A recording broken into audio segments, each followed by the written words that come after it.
Hello everyone. It's it's time we take another ride down the Zenoscope train. Um and tonight's stop is a comic book called Unbound. I know I've been reading a lot of Zenoscope comics recently, but they've been so good so far that, I'm just going to keep going and see where this takes me. So, Unbound is a comic book written by Ralph Tedesco, who wrote The Courier, another comic book published by Zenoscope, which I really enjoyed. In terms of genre, Unbound is 6 parts cyberpunk, 4 parts World of Darkness, with a little something else sprinkled in, but that would be a spoiler. Visually, it's clearly influenced by Battle Angel Alita, though, which, not a bad thing.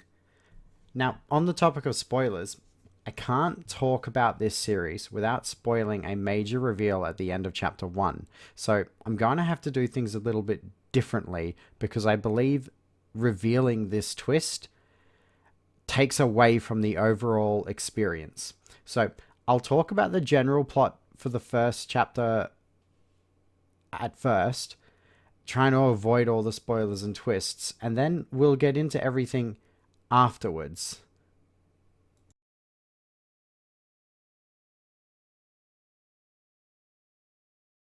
So, Unbound is the story of a bounty hunter by the name of Lukas.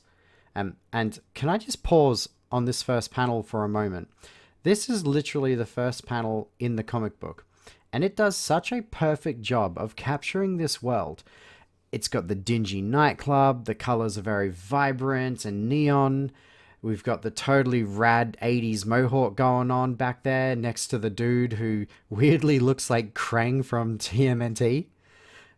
Looking at this panel, I already know this is heavily influenced by cyberpunk, and I feel very comfortable with what I'm getting into. In just one panel, I'm already a part of this world. So, Lucas is the blade looking dude in front. And I feel like this look, it's a little overplayed, especially in pop culture. But I don't hate it. It's just very familiar. And well, we do actually see Lucas kill both vampires and werewolves in this comic. So it's probably intentional. And there's a few other reasons why this look might be intentional as well. But once again, we're avoiding spoilers here. But Lucas isn't just a bounty hunter, he's the bounty hunter, a celebrity in this part of Ether, the name of the city. And everyone knows him and respects him here. It's quickly established that Lucas has a bit of an ego on him, and then he zaps himself into a secret VIP room in the back of the club, where he picks up a bounty for a werewolf named Cain. And then he gears up. Lucas then zooms off in his funky retro flying car, which I love the design of. And it's here we get our first look at the world of Aether, which gives me a massive Battle Angel Alita vibe and further solidifies exactly what I thought I was getting into. On the way to hunt down Cain, Lucas is approached in an alleyway by a rookie bounty hunter who recognized Lucas. Lucas, like I said, he's a bit egotistical and he doesn't work with a team, but this mystery girl offers him about $2,000 to observe and learn from the best of the best, an offer which Lucas can't help but accept. What follows from this interaction is a fun little scene where we get to see a sample of Lucas in action, and for what it's worth, it's paced very well. The panels flow nicely. In fact, there were a few action scenes in this comic that actually got verbal reactions out of me while reading, and that doesn't often happen. While Lucas is out on his hunt, a mystery man shows up outside of a brothel. Now, I'm not going to show you the panels from this section because I really want you guys to go out and read these comics if they interest you. But I will say this, the theme and vibe of this club is 100% cyberpunk, and I am so here for it. Now, the clerk running the desk doesn't give in to the mystery man's demands and gets brutally murdered for it. And I really do mean brutally. The mystery man eventually finds his target in the hotel, a woman named Onyx.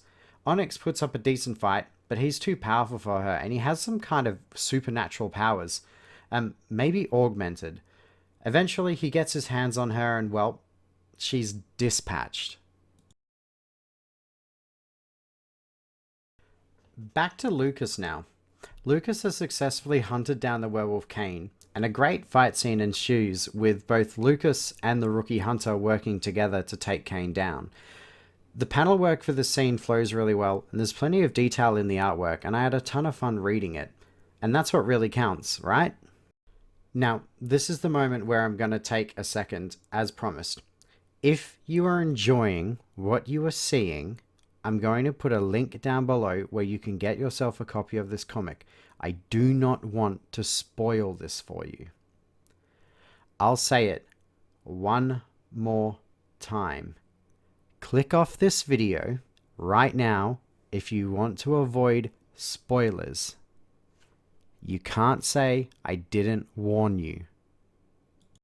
So, Lukas successfully kills the werewolf Cain and is getting ready to turn in his bounty when, out of almost nowhere, the rookie hunter stabs him in the back of the neck and straight up murders him.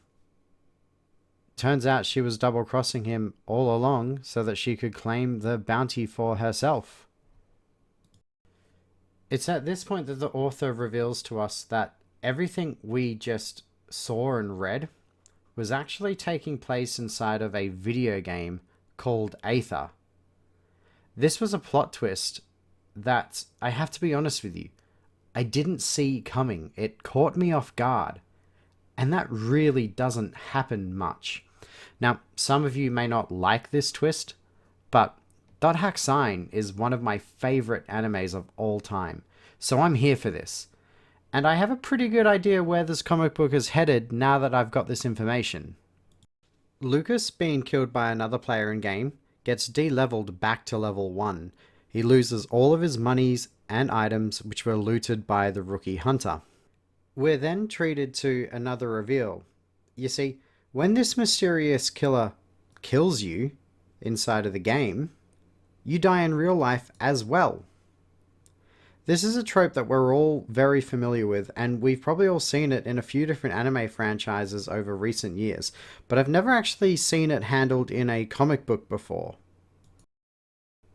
From issue 2 onwards, the tone of the comic book takes a minor shift, and this is a necessary change as we now have the contrast between the real world and the virtual one.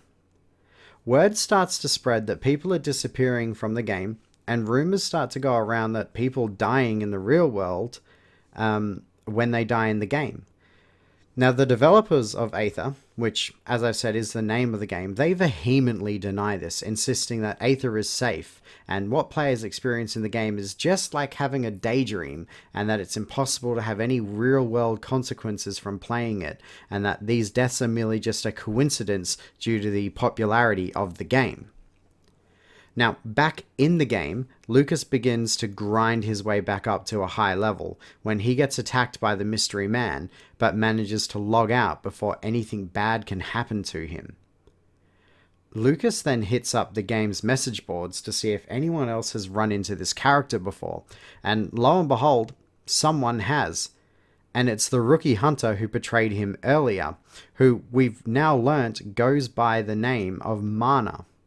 Lukas is pretty peeved about being player killed by Marna, and the two have some pretty decently written dialogue about the whole situation. It feels really natural, and you understand where both players are coming from. It's actually how people who play video games, in my experience, talk.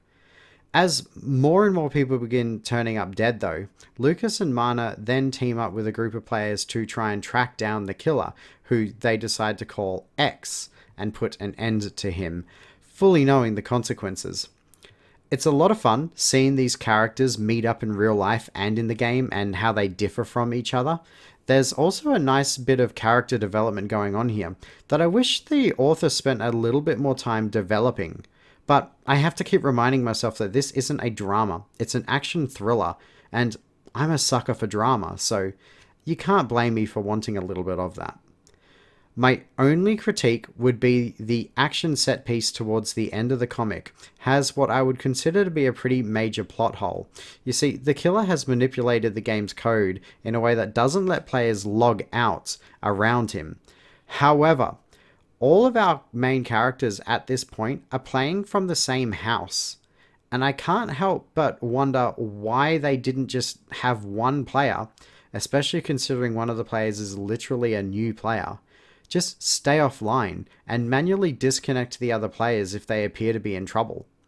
It's never fully explained in the comic book if forcefully disconnecting a player is bad for their health, like say how in the Matrix it is, but it did throw me out of it a little bit, knowing that could possibly have been an option for these people, which would take all the risk out of the fight scene, which, as I said, it's kind of a major oversight in my opinion.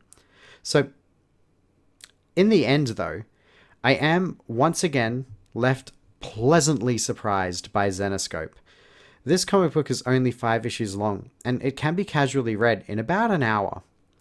Now, if I had a magic wand, I'd stretch it out some of the in-between stuff, give the characters more growth and interaction with each other, and fix that plot hole I mentioned just before.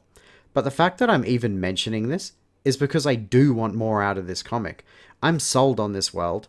I really liked all of the characters. They did feel three-dimensional. The dialogue wasn't cringy at all. It was very well written and handled with care. I could definitely see Unbound as a TV series or movie, something akin to an edgier Ready Player One.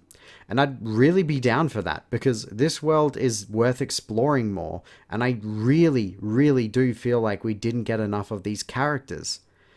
The story does leave itself open for a sequel.